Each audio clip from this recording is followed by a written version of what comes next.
दोस्तों नमस्कार। एक बार फिर से आपका दयानंद जी के क्लासेज में हार्दिक स्वागत है। दोस्तों आज का टॉपिक हमारा राजस्थान का भौतिक स्वरूप, तो कक्षा 6 की जो पुस्तक है हमारा राजस्थान, वो सीरीज हमारी चल रही है। तो राजस्थान जो हमारा राजस्थान है उसका छठा लेसन है, लेसन 6 है, राजस्थान का भौतिक स्वरूप पढ़ेंगे हम। तो चलो वीडियो शुरू करते हैं, टॉपिक शुरू करते हैं। भू संरचना के आधार पर राजस्थान के कितने भाग हैं?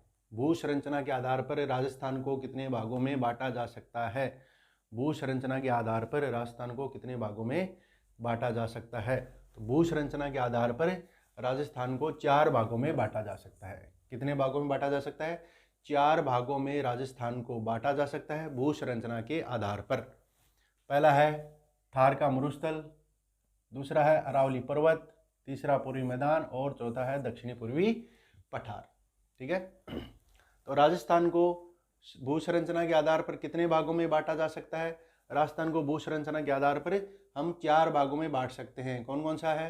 पहला है थार का मरुस्थल है, दूसरा है अरावली पर्वतमाला, पूर्वी मैदान और दक्षिणी पूर्वी पठारी प्रदेश जो है वो है। राजस्थान को 4 भागों में हम बांट सकते हैं। थार का जो मरुस्थल है वो कितने जिलों में फैला हुआ है? थार का जो मरुस्थल है वो 12 जिलों में फैला हुआ है। कितने जिलों में फैला हुआ है? 12 जिलों में थार का मरुस्थल फैला हुआ है। राजस्थान के कितने जिले जो है उसमें थार का मरुस्थल है? तो राजस्थान के 12 जिलों में थार का मरुस्थल है। इसके अलावा कितने प्रतिशत भूभाग पर मरुस्थल फैला हुआ है? राजस्थान के कितने भाग पर मरुस्थल फैला हुआ है, यानी कि जो 12 जिले हैं इनका क्षेत्रफल कितना है? 12 जिलों का कुल क्षेत्रफल कितना है, यानी कि मरुस्थल का कितना क्षेत्रफल है, यानी कि राजस्थान में मरुस्थल कितने भूभाग पर है? तो लगभग राजस्थान में मरुस्थल 61% भूभाग पर है। कितने प्रतिशत पर भूभाग पर है मरुस्थल? 61% भूभाग पर मरुस्थल विद्यमान है, यानी कि 61.11% पर, 61.11% पर जो है थार का मरुस्थल भारत में राजस्थान में स्थित है। 40% जनसंख्या यहाँ पर निवास करती है। थार के मरुस्थल में राजस्थान की जो कुल जनसंख्या है, राजस्थान की जो कुल जनसंख्या है उसका 40% जनसंख्या वो है थार के मरुस्थल में निवास करती है। ठीक है। राजस्थान के कुल क्षेत्रफल का थार का मरुस्थल कितना है? 61.11% है। और राजस्थान की कुल जनसंख्या थार के मरुस्थल में कितनी जनसंख्या रहती है? 40% जनसंख्या जो है थार के मरुस्थल में रहती है। जैसलमेर, बाड़मेर, बीकानेर में स्थित रेतीला भाग क्या कहलाता है? जैसलमेर, बाड़मेर और बीकानेर में जो रेतीला मरुस्थल है उसको हम किस नाम से जाना जाता है? उसको किस नाम से जाना जाता है? भारतीय महामरुस्थल। ठीक है। महान डेजर्ट, ग्रेट इंडियन डेजर्ट, किस नाम से जानते हैं इसको?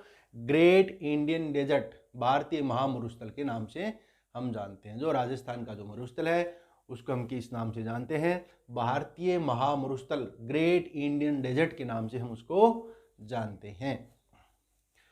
अब जो थार का मरुस्थल है वो क्या है? विश्व का सबसे धनी मरुस्थल है। ठीक है, विश्व का सबसे धनी मरुस्थल है क्योंकि यहाँ पर 40% जनसंख्या निवास करती है राजस्थान की, यानी कि जनसंख्या विश्व के जितने भी मरुस्थल हैं उसमें थार का जो मरुस्थल है उसमें सर्वाधिक जनसंख्या निवास करती है। इसके अलावा अधिक जनघनत्व यहाँ पर पाया जाता है। थार के मरुस्थल में जनघनत्व भी पाया जाता है, यहाँ पर पशु घनत्व भी पाया जाता है, यहाँ पर वर्षा भी होती कम होती है लेकिन फिर भी वर्षा यहाँ पर होती है। यहाँ पर खनिज भी पाए जाते हैं, थार के मरुस्थल में खनिज पाए जाते हैं। यहाँ पर वनस्पति भी है और सर्वाधिक जैव विविधता वाला मरुस्थल है। थार का जो मरुस्थल है वो सर्वाधिक जैव विविधता वाला मरुस्थल भी है। रेतीली जो मिट्टी है और रेत के जो टीले होते हैं, रेतीली मिट्टी और रेत के जो टीले होते हैं जो हवा के साथ अपना स्थान बदल लेते हैं, रेत के टीले या मिट्टी के टीले जो हवा के साथ अपना स्थान बदल लेते हैं, एक जगह से दूसरी जगह चले जाते हैं, तो उनको हम क्या कहते हैं? बालू का स्तूप कहते हैं। क्या कहते हैं? बालू का स्तूप कहते हैं। और जो रेत के टीले हैं, जो रेत के टीले हैं उनको स्थानीय भाषा में क्या कहा जाता है? दोहरे कहा जाता है। उनको स्थानीय भाषा में क्या कहा जाता है? दोहरे कहा जाता है। रेत के टीलों को स्थानीय भाषा में क्या कहा जाता है? दोहरे कहा जाता है। अगला टॉपिक हमारा अरावली का विस्तार। तो अरावली जो पर्वतमाला है वो राजस्थान की एक वलित पर्वतमाला है, सबसे प्राचीन पर्वतमाला है। और अरावली जो पर्वतमाला है उसका जो विस्तार है वो दक्षिण पश्चिम से उत्तर पूर्व की ओर है। ठीक है, अरावली पर्वतमाला का विस्तार किस प्रकार है, कैसा उसका विस्तार है, तो दक्षिण पश्चिम से उत्तर पूर्व की ओर उसका विस्तार है। और अरावली पर्वतमाला की लंबाई कितनी है, 692 किलोमीटर। कितनी है, 692 किलोमीटर अरावली पर्वतमाला की लंबाई है। ठीक है, और इसका विस्तार कहाँ है, इसका विस्तार है गुजरात के खेड़-बर्मा से। ठीक है, अरावली पर्वतमाला का जो विस्तार है वो कहाँ है, खेड़-बर्मा से, गुजरात के खेड़-बर्मा से दिल्ली के रायसीना तक इसका विस्तार है। ठीक है, अरावली जो पर्वतमाला है उसका जो विस्तार है वो गुजरात के खेड़-बर्मा से शुरू होता है और दिल्ली के रायसीना तक है। जो राष्ट्रपति भवन है वो भी इसी पर बना हुआ है। जो दिल्ली, भारत का जो राष्ट्रपति भवन है वो कहाँ पर बना हुआ, रायसीना हिल पर बना हुआ है, तो वो भी एक अरावली का ही हिस्सा है। राजस्थान की बात करें तो राजस्थान में अरावली पर्वतमाला की लंबाई है 550 किलोमीटर। कितनी है, 550 किलोमीटर राजस्थान में अरावली पर्वतमाला की लंबाई है। अरावली जो पर्वतमाला है वो राजस्थान को दो भागों में विभाजित करती है। अरावली जो पर्वतमाला है वो राजस्थान को कितने भागों में विभाजित करती है, अरावली पर्वतमाला राजस्थान को दो भागों में विभाजित करती है। कौन सा, पूर्वी राजस्थान और पश्चिमी राजस्थान। ठीक है, पूर्वी राजस्थान और पश्चिमी राजस्थान, दो भागों में अरावली जो पर्वतमाला है वो राजस्थान को विभाजित करती है। तो पश्चिमी राजस्थान में क्या हो जाता है, मरुस्थल है, और पूर्वी राजस्थान में क्या है, बरसात ज़्यादा होती है, और पश्चिमी राजस्थान में बरसात कम होती है। तो दो भागों में अरावली पर्वतमाला राजस्थान को विभाजित करती है।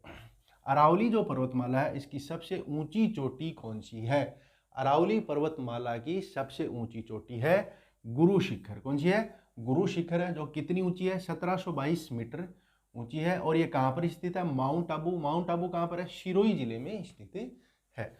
तो अरावली पर्वतमाला की सबसे ऊंची चोटी कौन सी है, ऊंची चोटी का नाम क्या है, गुरु शिखर है। कितनी ऊंची है, 1722 मीटर ऊंची है।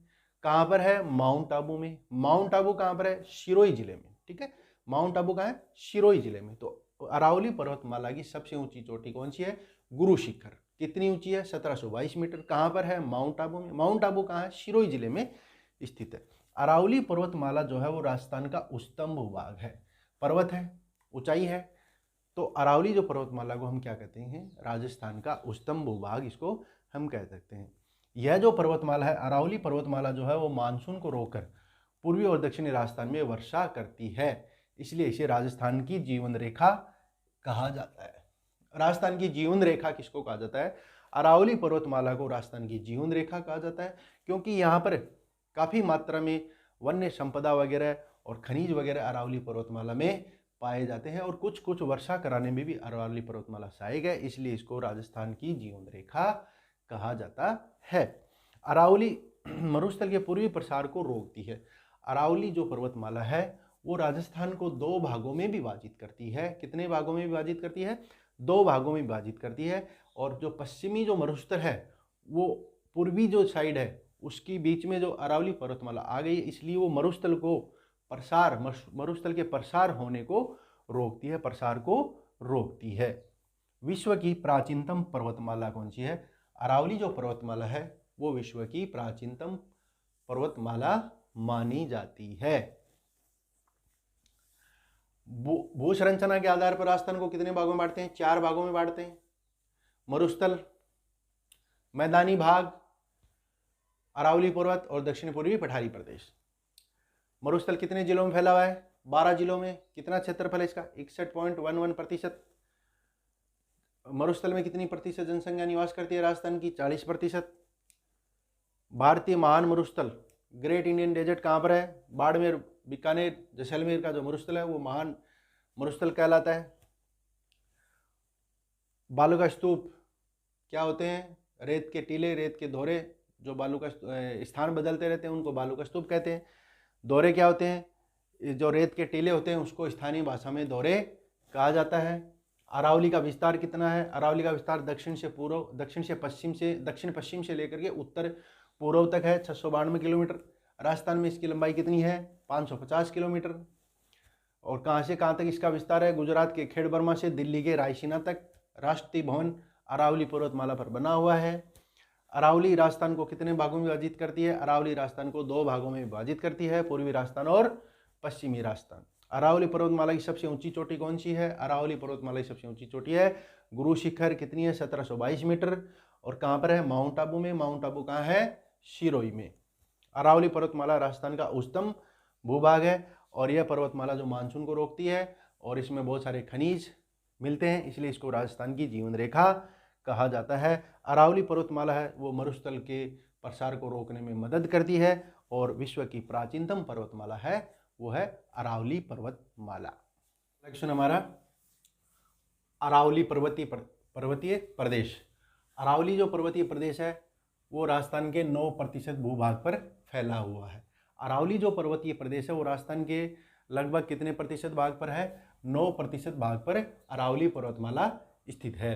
अरावली पर्वतमाला में 10% जनसंख्या निवास करती है। जो अरावली का जो क्षेत्र है, पर्वतीय जो क्षेत्र है, यहाँ पर कितनी जनसंख्या निवास करती है? 10% जनसंख्या यहाँ पर निवास करती है। ठीक है, तो अरावली पर्वतमाला जो कितने क्षेत्र पर विस्तारित है? 9% पर है। जनसंख्या कितनी यहाँ पर? 10% जनसंख्या यहाँ पर पाई जाती है। पूर्वी मैदान जो है वो राजस्थान का सर्वाधिक उपजाऊ वाला क्षेत्र है। पूर्वी मैदान जो है राजस्थान का वो सर्वाधिक उपजाऊ जो क्षेत्र है वो पूर्वी मैदान है।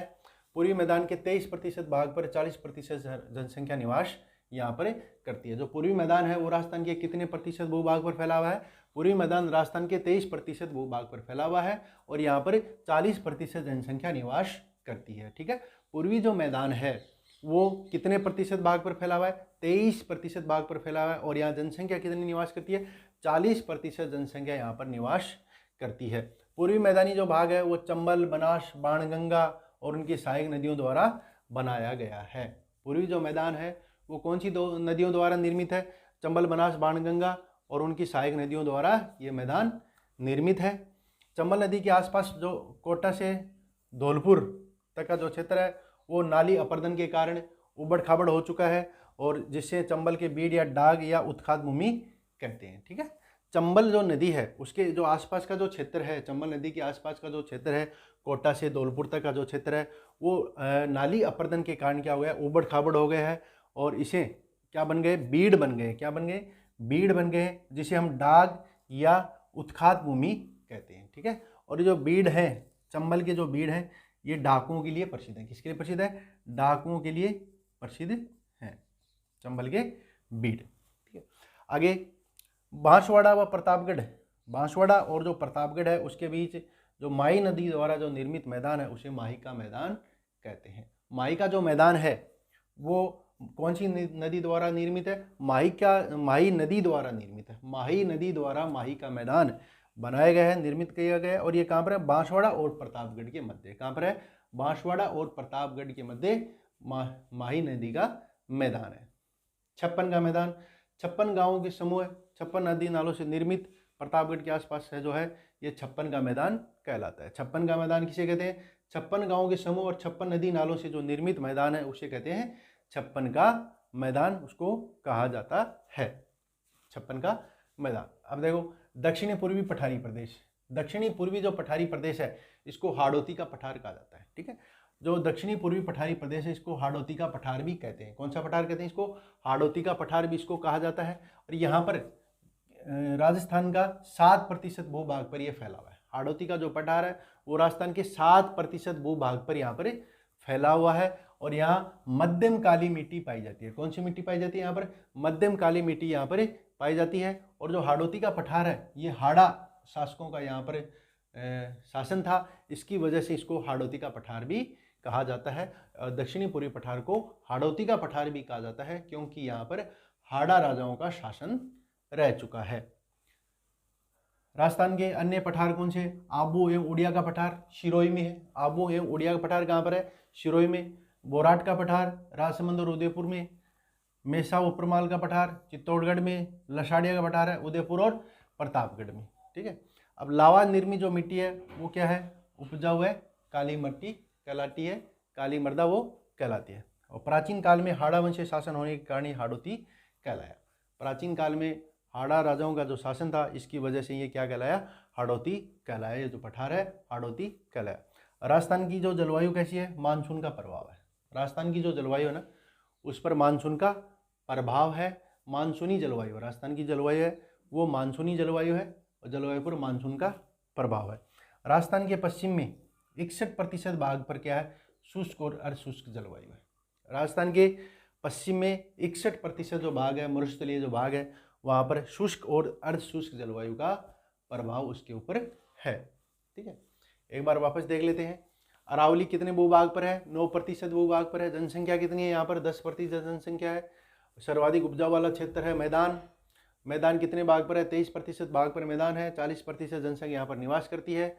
और जो पूर्वी मैदान है वो चंबल, बनास, बाणगंगा, सहायक नदियों द्वारा निर्मित है। और चंबल नदी के आसपास जो कोटा से धौलपुर तक का जो क्षेत्र है, जो नाली अपर्दन के कारण उबड़ खाबड़ हो गया है, उसको उत्खात भूमि या बीड़ या डांग कहते हैं। जो कि बीड़ जो है वो डाकुओं की शरणस्थली है। माही का जो मैदान है वो बांसवाड़ा, प्रतापगढ़, माही नदी द्वारा निर्मित मैदान है। और छप्पन का मैदान है वो 56 गाँव के समूह, 56 नदी नालों से निर्मित जो मैदान है उसको कहते हैं छप्पन का मैदान। दक्षिणी पूर्वी पठारी प्रदेश है जो हाड़ौती का पठार है। और ये हाड़ा शासकों का वंश शासन होने की वजह से इसको हाड़ौती का पठार भी कहते हैं। ये राजस्थान के 7% भूभाग पर है और यहाँ पर मध्यम काली मिट्टी पाई जाती है। और अन्य पठार कौन से, आबू उड़िया का पठार कहाँ पर है, सिरोही जिले में है। बोराट का पठार है राजसमंद उदयपुर में। मेषा उपरमाल का पठार है चित्तौड़गढ़ में। और लसाड़िया का पठार है उदयपुर प्रतापगढ़ में। और यहाँ पर जो पठारी भाग में लावा निर्मित मिट्टी है, ठीक है, कौन सी मिट्टी है, लावा निर्मित मिट्टी है, जो कि उपजाऊ मिट्टी है। और काली मिट्टी है, यहाँ की मिट्टी कौन सी है, काली मिट्टी है। और राजस्थान की जलवायु कैसी है, मानसूनी जलवायु। राजस्थान की जलवायु पर मानसून का प्रभाव है। और राजस्थान के पश्चिम में 61% भाग पर क्या है, शुष्क और अर्धशुष्क जलवायु पाई जाती है। अति आर्द्र जलवायु, अति आर्द्र जलवायु है वो झालावाड़ जिले में पाई जाती है। और झालावाड़ जिला जो है वो सर्वाधिक वर्षा वाला जिला है। राजस्थान का सर्वाधिक वर्षा वाला जिला कौन सा है, झालावाड़ जिला है। राजस्थान में 3 ऋतुएं पाई जाती हैं, ग्रीष्म, शीत और वर्षा ऋतु। ग्रीष्म, शीत और वर्षा 3 ऋतुएं राजस्थान में पाई जाती हैं। ठीक है, इसके अलावा राजस्थान में जो वर्षा है वो अरब सागर, बंगाल की खाड़ी की शाखा से वर्षा होती है। राजस्थान में जो वर्षा होती है वो अरब सागर और बंगाल की खाड़ी का जो मानसून है, बंगाल की खाड़ी की जो शाखा है मानसून की, वहाँ से वर्षा होती है। सर्वाधिक वर्षा वाला जिला कौन सा है, झालावाड़। सर्वाधिक वर्षा वाला जिला कौन सा है, झालावाड़ जिला जो है राजस्थान का वो सर्वाधिक वर्षा वाला जिला है। सबसे आर्द्र जिला, राजस्थान का सबसे आर्द्र जिला कौन सा है, राजस्थान का सबसे आर्द्र जिला है वो भी है झालावाड़ जिला, सबसे आर्द्र जिला है। सबसे कम वर्षा वाला जिला कौन सा है, सबसे कम वर्षा वाला जिला है जैसलमेर। जैसलमेर जिले में सबसे कम बारिश जैसलमेर जिले में होती है। सर्वाधिक वर्षा वाला स्थान कौन सा है, माउंट आबू जो है सर्वाधिक वर्षा वाला स्थान है। माउंट आबू कहाँ पर आता है, सिरोही में। सिरोही में माउंट आबू है और सर्वाधिक वर्षा वाला स्थान कौन सा है, माउंट आबू। शीत ऋतु में होने वाली जो वर्षा वो क्या कहलाती है, शीत ऋतु में जो वर्षा होती है उसको मावट कहते हैं या पश्चिमी विक्षोभ उसको कहते हैं, जो कि रबी की फसल के लिए बहुत ही फायदेमंद होती है। गर्मी में चलने वाली गर्म हवाएं क्या कहलाती हैं, लू कहलाती हैं। गर्मी में चलने वाली गर्म हवाओं को क्या कहा जाता है, लू कहा जाता है। नदी जल कटाव से बनी उबड़ खाबड़ भूमि जो होती है वो क्या कहलाती है, नदी के द्वारा जो जल कटाव से उबड़ खाबड़ जो भूमि बन जाती है उसको क्या कहते हैं, बीड़ या उत्खात भूमि के नाम से जाना जाता है। बीड़ या उत्खात भूमि किसे कहते हैं कि नदी के द्वारा, नदी के जल के द्वारा कटाव से जो भूमि जो उबड़ खाबड़ बन जाती है उसको बीड़ कहते हैं या उत्खात भूमि कहते हैं। जैसे चंबल नदी है, चंबल नदी जो है अपने बहाव क्षेत्र में, उसके मतलब बहाव क्षेत्र में खूब ज़्यादा मात्रा में बीड़ बन चुके हैं। और जो चंबल के बीड़ हैं वो डाकुओं के लिए प्रसिद्ध है, वहाँ पर डाकू रहते हैं। समवर्षा रेखा क्या है, मानचित्र पर समान वर्षा वाले स्थानों को जोड़ने वाली जो काल्पनिक रेखा है वो समवर्षा रेखा कहलाती है। क्या है समवर्षा रेखा, जो मानचित्र होता है उस पर जो समान वर्षा वाले जो स्थान है उसको जोड़ने वाली जो काल्पनिक वर्षा रेखा जो होती है, काल्पनिक रेखा, उसको कहते हैं समवर्षा रेखा।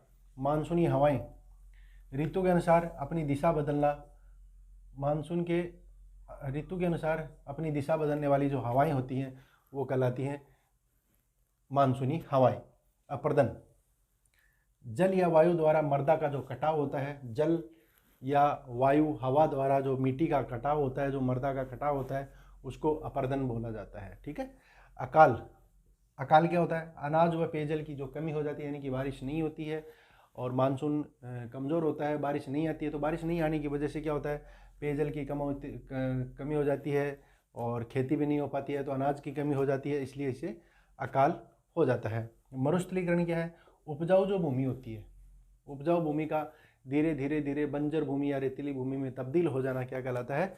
मरुस्थलीकरण कहलाता है। अति आर्द्र जलवायु कहाँ पाई जाती है? झालावाड़ जिले में। राजस्थान में कितनी ऋतुएं हैं? 3 ऋतुएं हैं। कौन कौन सी? ग्रीष्म, शीत और वर्षा। राजस्थान में बरसात होती है अरब सागर बंगाल की खाड़ी के मानसून से। सर्वाधिक वर्षा वाला जिला झालावाड़, सबसे आर्द्र जिला झालावाड़, सबसे कम वर्षा वाला जिला जैसलमेर, सर्वाधिक वर्षा वाला स्थान माउंट आबू। शीत ऋतु में होने वाली वर्षा क्या कहलाती है? मावट। गर्म हवाएं क्या कहलाती हैं? लू। और नदी के जल कटाव से बनी उबड़ खाबड़ भूमि क्या कहलाती है? बीहड़। मानसूनी हवाएं क्या होती हैं? ऋतु के अनुसार बदलने वाली दिशाएं, बदलने वाली हवाएं क्या कहलाती हैं? मानसूनी हवाएं। अपर्दन, जल या वायु के द्वारा भूमि का कटाव क्या कहलाता है? अपर्दन कहलाता है। अकाल, अनाज व पेयजल की कमी। मरुस्थलीकरण क्या कहलाता है? उपजाऊ भूमि का बंजर भूमि या रेतीली मिट्टी में परिवर्तित हो जाना क्या कहलाता है? मरुस्थलीकरण कहलाता है। दोस्तों, मिलते हैं जल्दी अगले वीडियो में।